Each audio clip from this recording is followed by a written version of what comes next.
Bueno, vamos a tomar asiento, hermanos, por favor.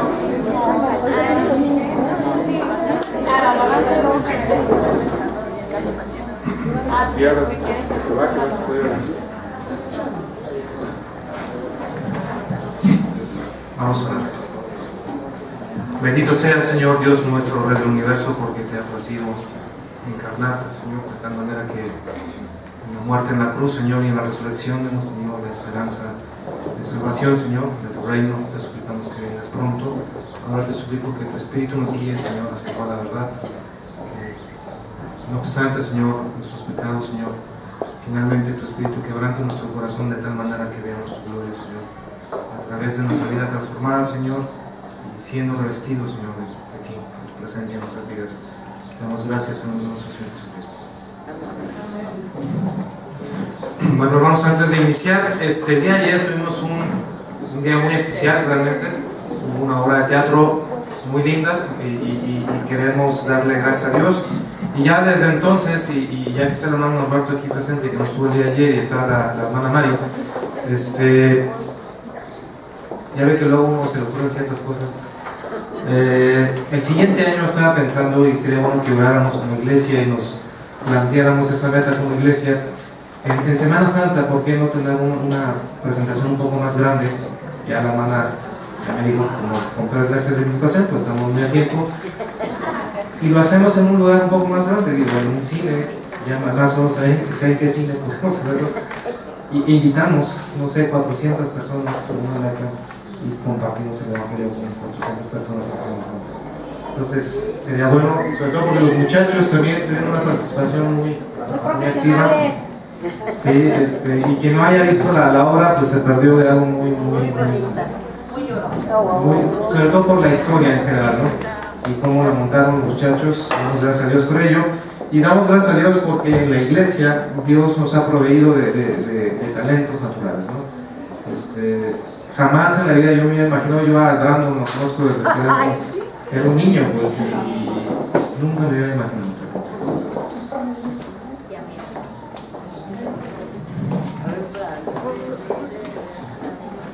Bueno, y si Dios nos ha bendecido con ese talento, con los muchachos, con la hermana Mari, con los músicos, con los cantantes que ya tenemos, pues hay que usarlos para la obra de Dios, ¿no? Y creo que eso es una buena meta que como iglesia nos podemos trazar, y es una meta muy mediana aquí a marzo, más o menos, que es creo que cae la Semana Santa, en abril. Entonces podemos hacer esto y sería muy bueno que oráramos, ¿no? Estamos pensando y también que estamos invitando, así como lo hemos hecho, al vecino, al primo, al sobrino, al amigo de trabajo, y oremos, porque como ya es una actividad más grande, es evangelística totalmente, necesitamos la intercesión de los hermanos, ¿no? Bueno, iniciando, estamos estudiando la carta a los Colosenses. Cuando usted se preguntaron por qué tiene que ver los Colosenses con la vida, pues mucho, porque finalmente todo el libro que estudiamos, la Biblia en general, el tema fundamental y principal es la vida de nuestro Señor Jesucristo, ¿no? En el Antiguo Testamento era la promesa, cuando Dios viviente, la promesa del Mesías que iba a venir. El Nuevo Testamento es el cumplimiento de esa promesa. Y estamos leyendo en Colosenses una carta que escribió el apóstol Pablo, la importancia no de fijarte en las filosofías externas, en todo aquello que pudiera parecer sensato en el mundo, como tener una buena conducta, o tener un conocimiento más profundo de ciertas cosas espirituales, o encomendarte a seres celestiales, sino que dice el apóstol Pablo, y la esencia de la carta de los Colosenses es que de existir una buena filosofía, esa filosofía tiene que necesariamente llevarte al conocimiento de nuestro Señor Jesucristo y a la sumisión de Él. Finalmente los valores que tú vas a compartir son los valores que Dios comparte. En la definición de verdad, ¿cuál es nuestra definición de verdad como creyentes? ¿Qué es lo que nosotros entendemos como la verdad? Lo que en filosofía se llama metafísica. ¿Qué es la metafísica del cristianismo? ¿Quién es la verdad? Jesucristo es la encarnación de Dios el Hijo. Él es la verdad y solamente es la verdad. Todo conocimiento hacia dónde nos va a llevar, hacia la profundidad de la persona de Dios. Ese es el punto, ¿no? Y finalmente nuestros valores tendrán que ser ¿quién? Los valores emanados de Dios el Padre a través de ¿quién? De su palabra, ¿no? Entonces eso es lo que el apóstol Pablo intenta decir en Gálatas, ¿no? Digo, en Colosenses, también en Gálatas, ¿no? En Colosenses. Pero sin embargo quiero distraerme un poquito sobre eso. Vamos a Mateo capítulo 22, por favor, que está relacionado con lo que vamos a ver. Mateo 22, capítulo 1, versículo 1, dice: respondiendo Jesús le volvió a hablar en parábolas diciendo, tenía una cuestión previa con los sacerdotes y los fariseos, ya ve que tenían sus diferencias. Dice: el reino de los cielos es semejante a un rey que hizo una fiesta de boda a su hijo, y envió a sus siervos a llamar a los convidados a las bodas, mas estos no quisieron venir. Volvió a enviar a otros siervos diciendo: decid a los convidados, he aquí, he preparado mi comida, mis toros y animales engordados han sido muertos, y todo está dispuesto, venid a las bodas. Mas ellos, sin hacer caso, se fueron unos a la labranza y otros a sus negocios, y otros, tomando a los siervos, los afrentaron y los mataron. Está hablando, precisamente había tenido una discusión previa con los sacerdotes y con los fariseos, porque de alguna forma ellos se sentían dignos del reino, tanto por su conducta como por su linaje. Ellos decían: nosotros somos herederos naturales del reino, nosotros nos guiamos a través de la ley de Moisés, somos discípulos de Moisés y somos hijos de Abraham, ¿no? En ese momento es cuando nuestro Señor Jesucristo se pone a decir esta parábola. Una parábola es una historia fabricada, pero con una fuerte enseñanza espiritual, ¿no? Y aquí le está diciendo que el reino de los cielos es semejante a una fiesta, a un banquete. Siempre que ustedes vean un banquete, una fiesta, dentro de las palabras de nuestro Señor Jesucristo, se está refiriendo al reino de los cielos. Dios lo tiene considerado como una situación de gran gozo, ¿no? Ahora, este es el caso, por ejemplo, de la palabra del hijo pródigo, ¿no? ¿Se acuerdan que había un banquete que el papá hizo por la venida del hijo? Sin embargo, el banquete simboliza evidentemente el reino de Dios. Y aquí está diciendo que había una fiesta de bodas y que hubo algunos invitados. Sin embargo, todos esos invitados no quisieron ir. ¿De quién estaba hablando ahí? Precisamente con las personas que estaba peleando, que en este caso no peleando, discutiendo, que eran los fariseos y los sacerdotes, ¿no? Dice: ustedes fueron invitados al reino y ustedes no quisieron ir. Y no solamente eso, porque está hablando de lo que nosotros ya vimos, ¿no? Es decir, por qué fueron exiliados, toda su maldad, y lo paradójico del asunto es que ningún otro pueblo pagano se volvía de sus dioses más que Israel. Dice que aún todavía Dios envió a mensajeros, a los profetas, los envió muchas veces. ¿Y qué pasó con ellos? Los mataron. Ahora fíjense qué dice: al oírlo el rey se enojó y enviando sus ejércitos destruyó a aquellos homicidas y quemó su ciudad. Entonces dijo a sus siervos: las bodas a la verdad están preparadas, el reino ya está preparado, pero los que fueron convidados no eran dignos.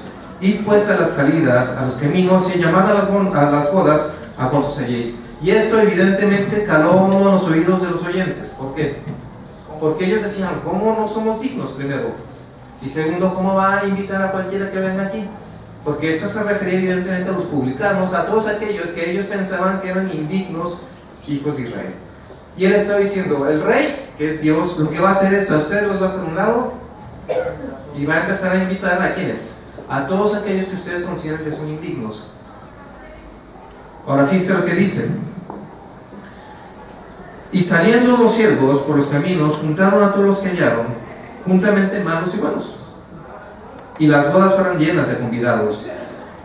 Es decir, comenzó el rey a invitar a otras personas a salir por los caminos, a invitar, y todos comenzaron a venir. Ahora es importante esto porque, por lo siguiente dice: y entró el rey para ver a los convidados, y vio allí un hombre que no estaba, ¿qué? Vestido de boda. ¿Se da cuenta? ¿Se da cuenta de lo que estoy diciendo aquí? Para entrar al reino de los cielos es necesario estar vestido como un ciudadano del reino. Ahora es importante porque previamente no dice que todos aquellos que fueron invitados, que no eran parte de los fariseos, ni de los sacerdotes, ni de aquellos que se consideran dignos, donde recibieron su ropaje. Evidentemente el Padre se los proveyó al entrar al reino, ¿no? Sin embargo, hubo un colado. Ya ven que hay un dicho mexicano que dice que más vale llegar a tiempo que ser invitado. Típico, yo creo, a lo mejor haber sido mexicano. Pero el punto es, entró una persona y estaba sentado, pero no estaba vestido como un ciudadano del reino. Y dice, versículo 12, y le dijo: amigo, ¿cómo entraste aquí sin estar vestido de boda? ¿Va a ser qué? Enmudeció. ¿Se dan cuenta? Enmudeció. Ahora dice: entonces el rey dijo a los que servían: atarle de pies y manos y echarle en las tinieblas de afuera. Allí será el lloro y el crujir de dientes, porque muchos son llamados y pocos son escogidos. Ahora es interesante ver esto, porque todos aquellos que se sentían que ya estaban listos para el reino de Dios, pues no lo estaban. Porque no importa cómo construyamos nuestra piedad, es una construcción humana y no es digna de estar dentro de las bodas, dentro del reino de Dios. ¿Qué tiene que ver esto con Colosenses? Bastante. Vamos a Colosenses capítulo 3.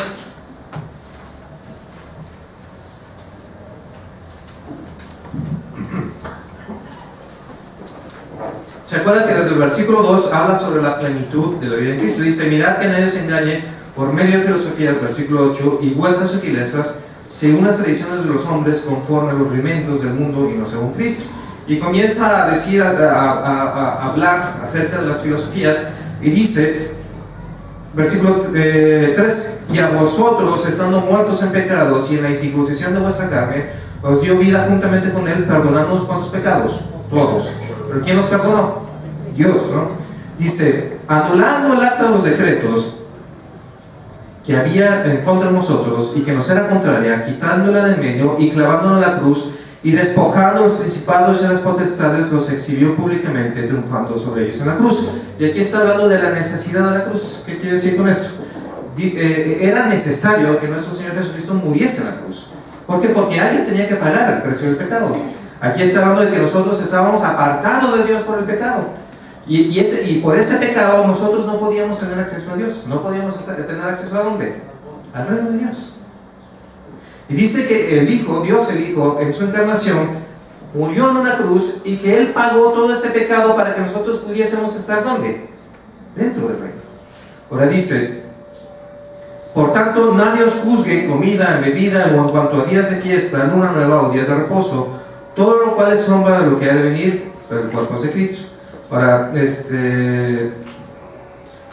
versículo 23, bueno, capítulo 3, versículo 1. Si pues habéis resucitado con Cristo, buscad las cosas de arriba donde está ¿qué?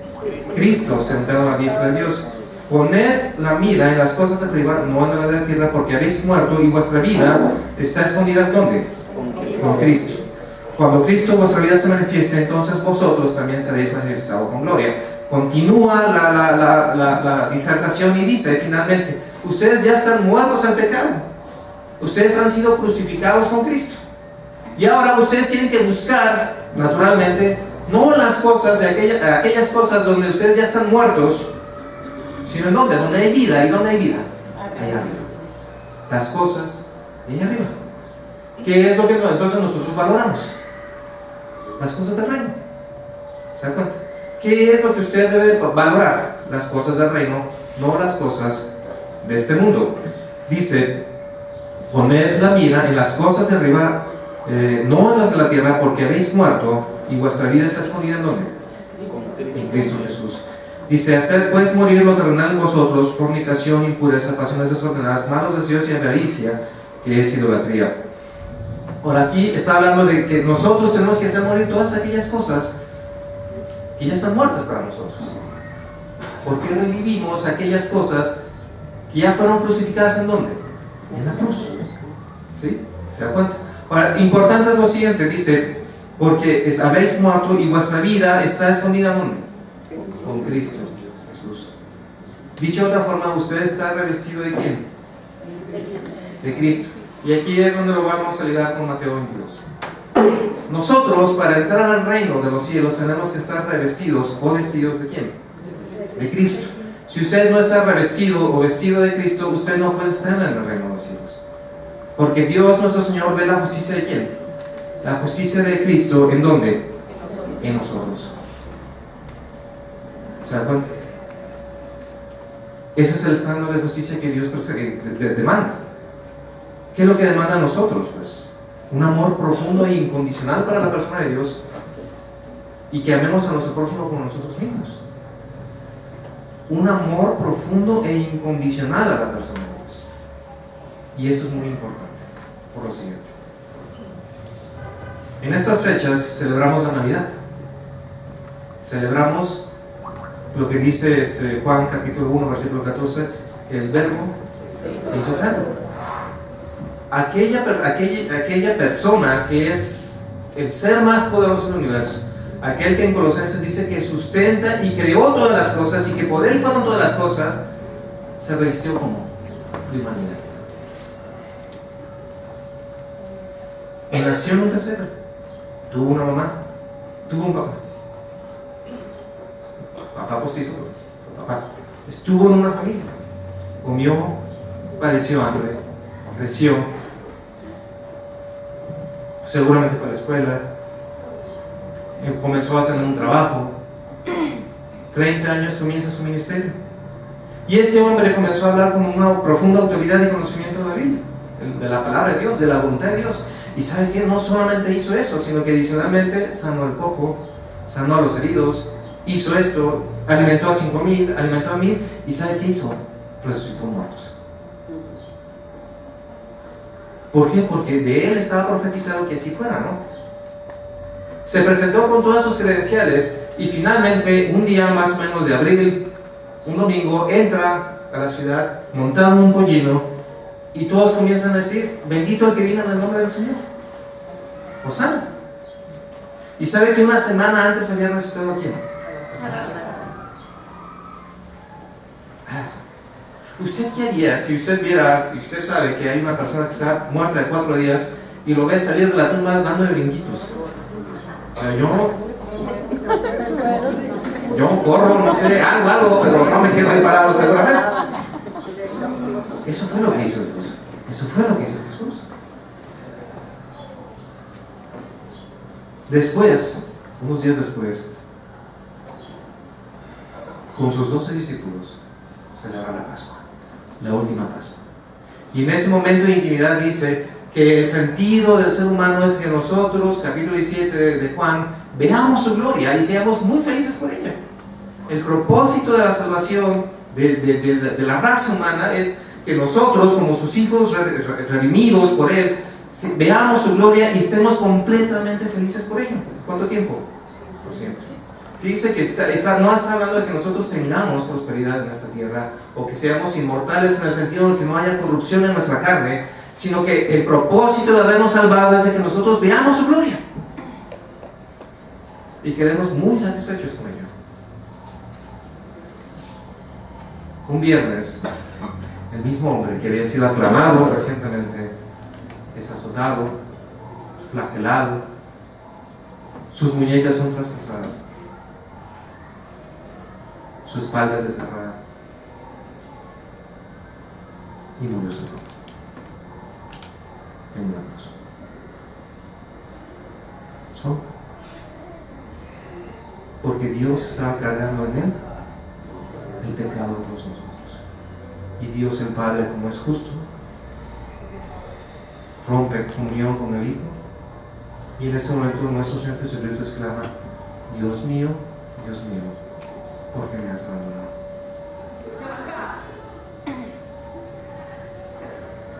Tercer día, después de que Él descendió de la cruz, lo bajaron, lo ponen en una tumba, sellan la piedra y su cuerpo está ahí solo. La tierra, totalmente amortajado. Tercer día, vuelve a la vida por su propio poder, por el poder de Dios el Espíritu Santo, por el poder de Dios el Padre. Traspasa las vendas y sale. Se aparece a muchísimas personas finalmente has recibido por el Padre la gloria. Vivo. En ese sentido es cuando escribe Filipenses, Pablo, la carta a los Filipenses, capítulo 2, donde dice que nosotros haya ese mismo sentir, porque Dios no estimó el ser Dios, Jesús no estimó el ser Dios como algo a que aferrarse, sino que se despojó a sí mismo, haciéndose que y padeció semejante a un siervo, y padeció ¿qué? Ahora, ¿no se ha dado cuenta que a nosotros nos cuesta despojarnos a nosotros mismos? Nos cuesta. Sin embargo, Dios demanda a nosotros que nos despojemos como Cristo se despojó a sí mismo, que haya en nosotros el mismo sentir. ¿Qué de aquellas cosas que atesoramos en nuestro corazón?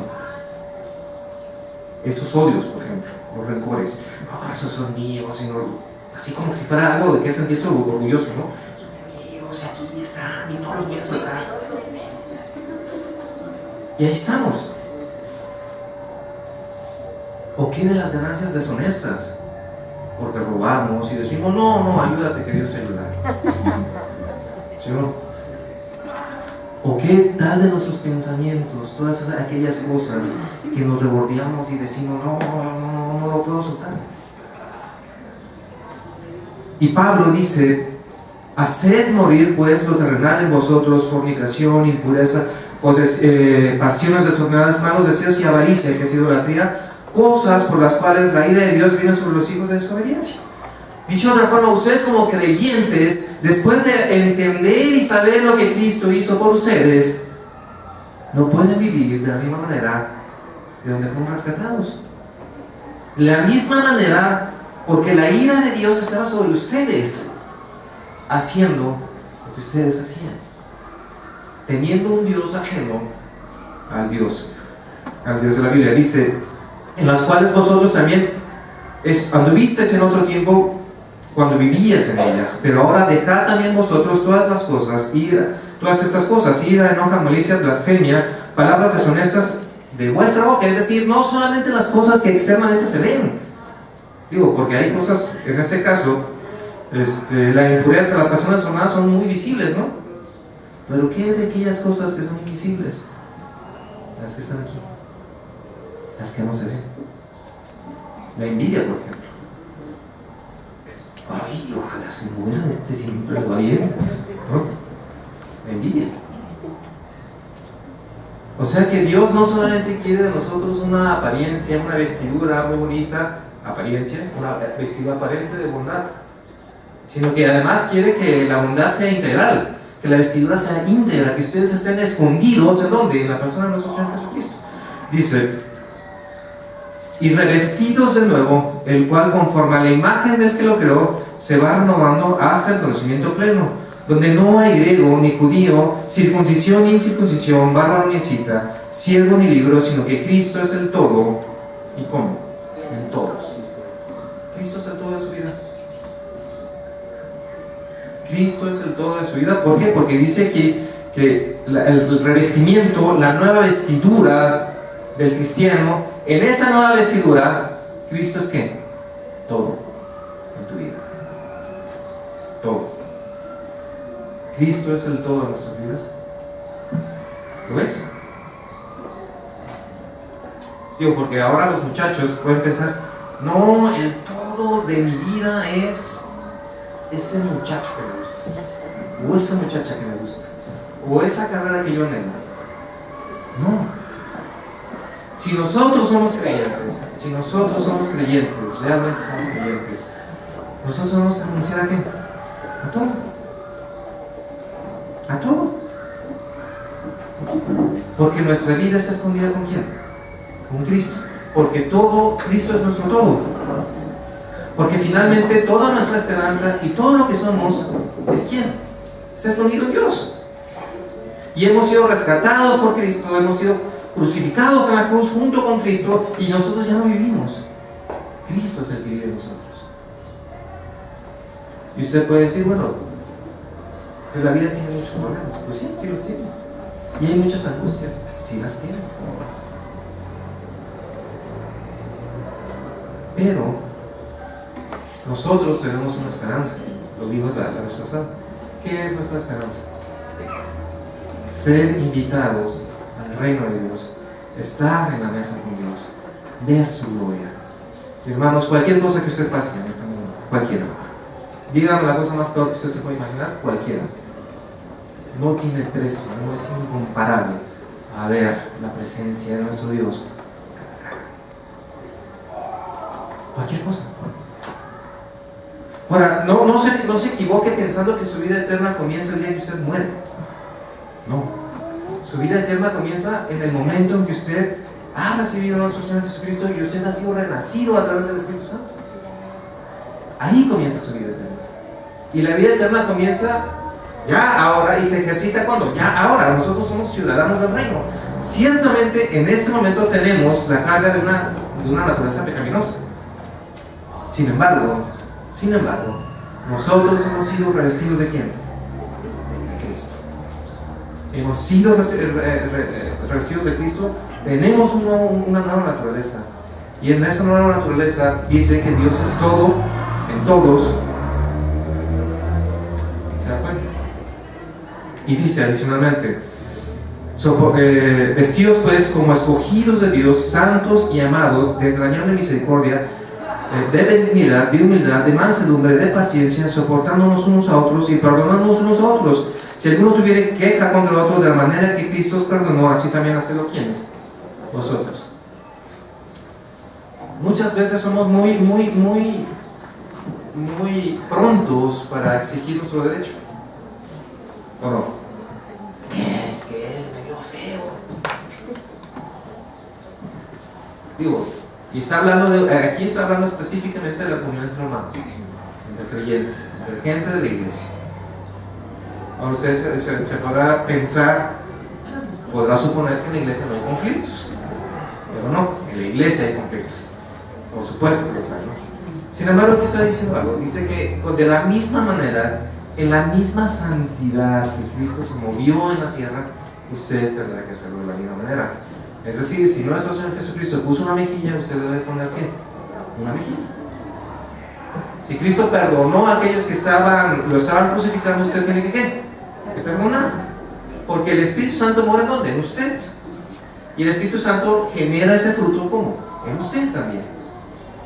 Entonces, hermano, en nuestra comunión diaria como hermanos, perdonémonos. Digo, ciertamente yo, aquí el que está hablando, comete muchos pecados y voluntaria e involuntariamente puede ser que yo también haya ofendido a alguno de ustedes. Perdone. Pero de la misma forma hay que perdonarnos unos con otros y hay que tener misericordia, hermanos. Muchas veces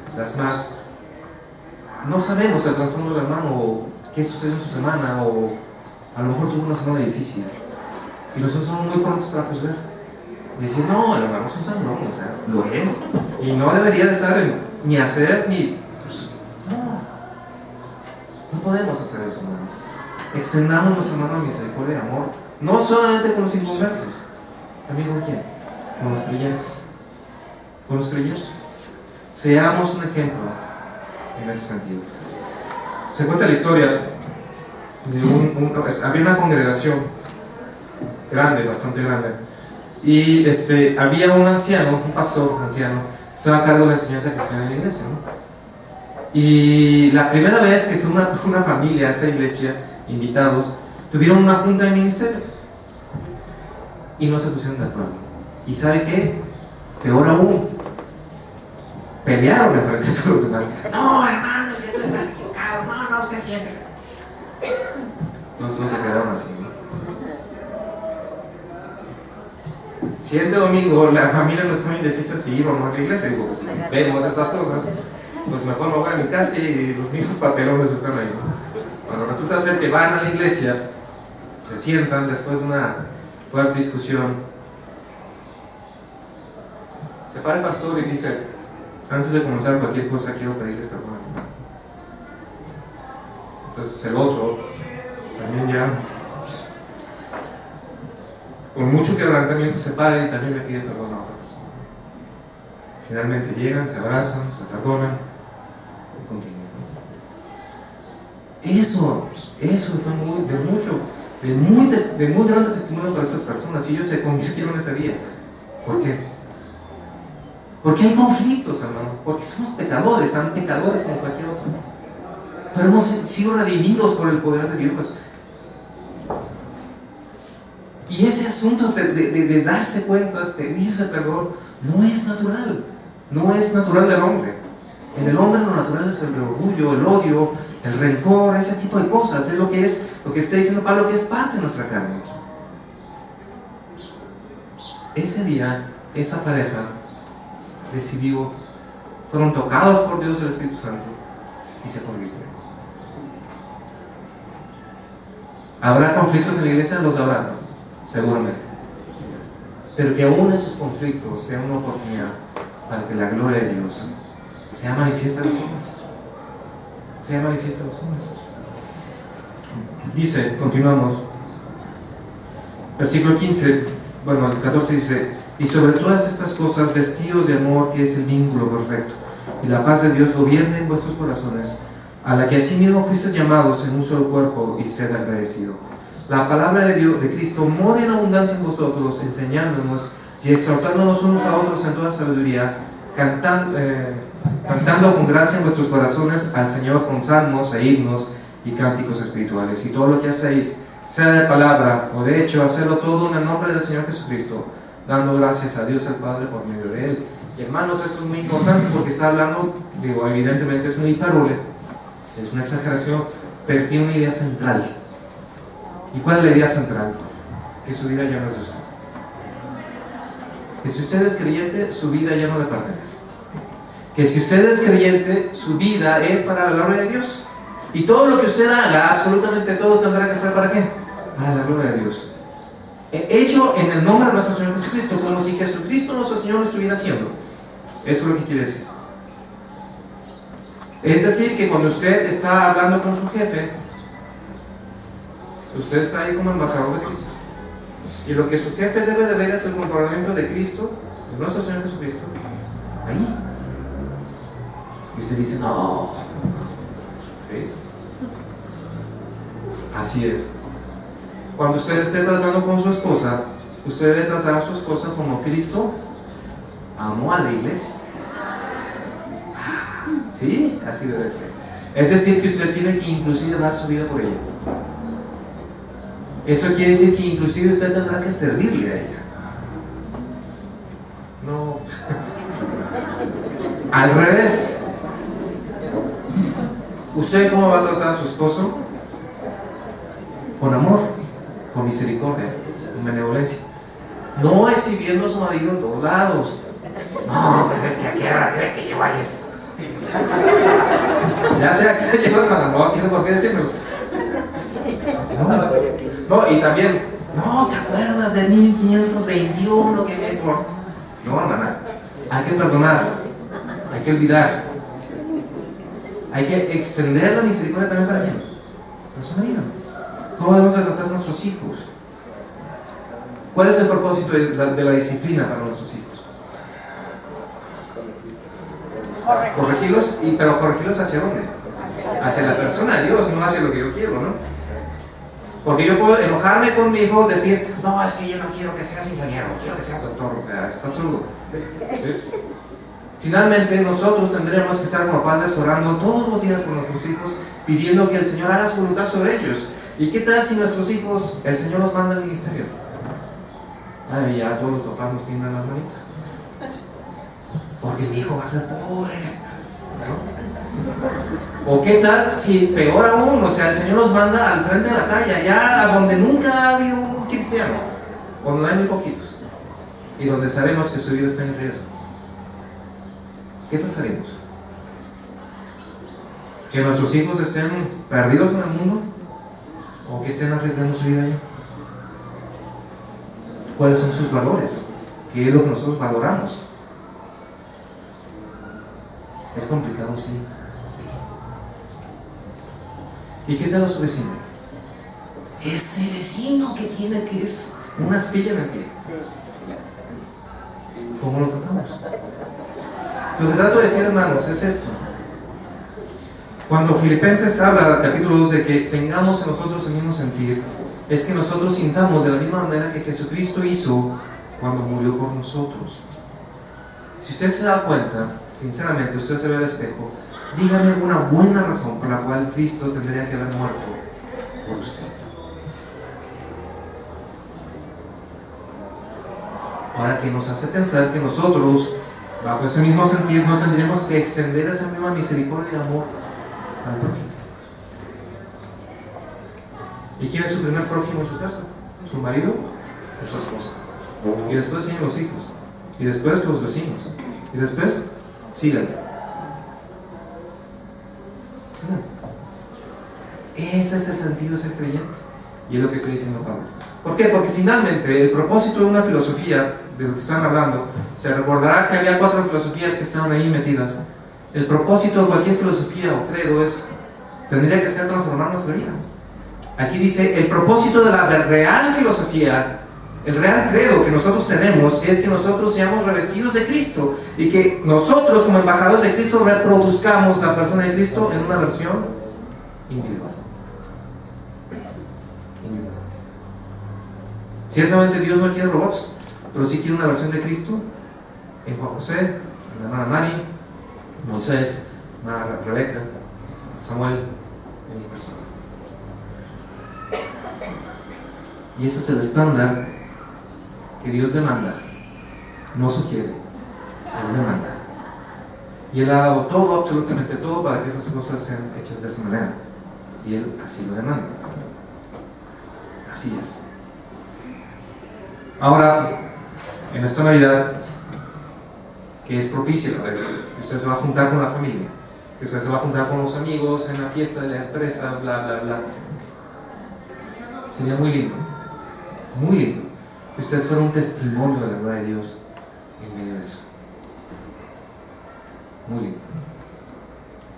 Se cuenta la historia de un hombre. Este hombre, ya he contado esta historia varias veces, pero es mío a propósito de lo que estamos viendo. Este hombre era un muchacho, no tenía problemas en su casa, se drogaba, y finalmente en esa situación de drogas, pues se le empezó a acabar el dinero y empezó a robar, obviamente para consumir sus propias drogas.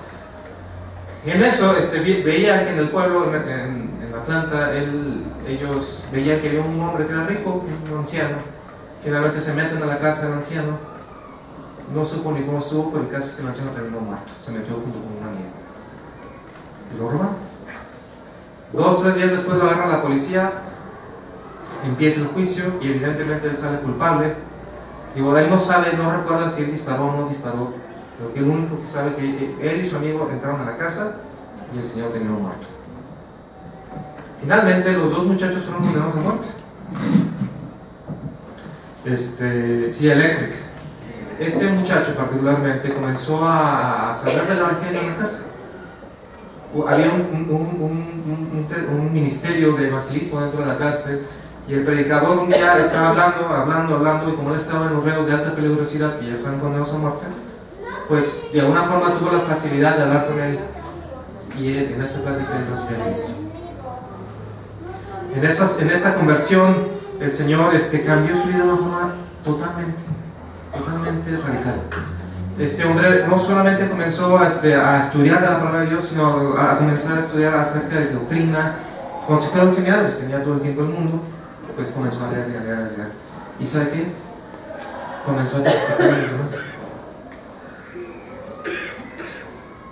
a los guardias, a los presos. Dios le concedió una sabiduría tal a este hombre, que inclusive gente fuera de la cárcel venía a verlo para pedir un consejo.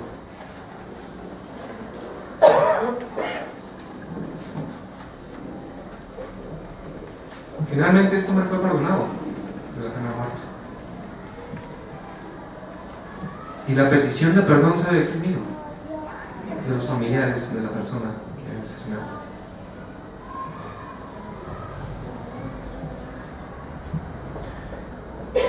¿Cuál es la argumentación de esto? Muy simple, dicen: si ustedes matan a ese hombre no es el mismo hombre que mató.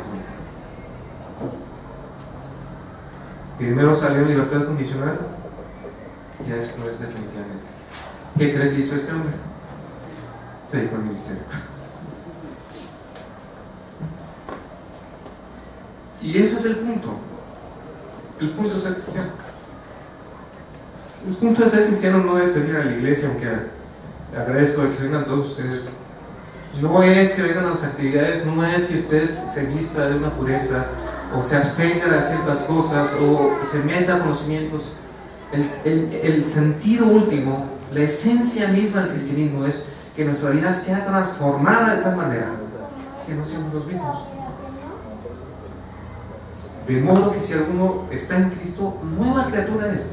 Las cosas viejas pasaron, y aquí todas son hechas nuevas. Esa es la esencia del cristianismo. Que usted sea transformado, que usted sea revestido de Cristo y que usted esté sentado en el banquete del reino de Dios. De no ser así, no tiene caso, no tiene sentido. No tiene sentido. En esta Navidad, piénselo. Se da el tiempo para la reflexión. ¿Es usted creyente? Cristo ha transformado su vida continuamente. Lo ha hecho. Si usted no es creyente, ahí está la cruz todavía. Y todavía es tiempo. Arrepiéntase y crea. Pídele a Dios que le perdone. Pídele a Dios que transforme su vida. Usted no sabe. Las posibilidades son tantas. A lo mejor usted está hoy aquí y el Señor lo lleva a ver su gloria hasta el fin del mundo. Atrévase. Vamos. Señor, te damos tantas gracias por este día. Te damos gracias por este grupo de hermanos. Ahora, Señor, te suplico que tú, en tu Espíritu, Señor, transforme nuestras vidas de tal forma, Señor, que veamos tu gloria cara a cara, Señor. Yo te suplico, Señor, que quebrante sus corazones, que aquellos que no han venido a un encuentro personal contigo, Señor, tú los lleves, tú los llames, Señor, y ellos vayan arrodillándose, Señor, y humillándose delante de ti, clamando tu perdón, Señor, y tu transformación. Te suplico que tú bendigas nuestras vidas, bendigas a todos los hermanos. Te damos gracias en el nombre de Jesús.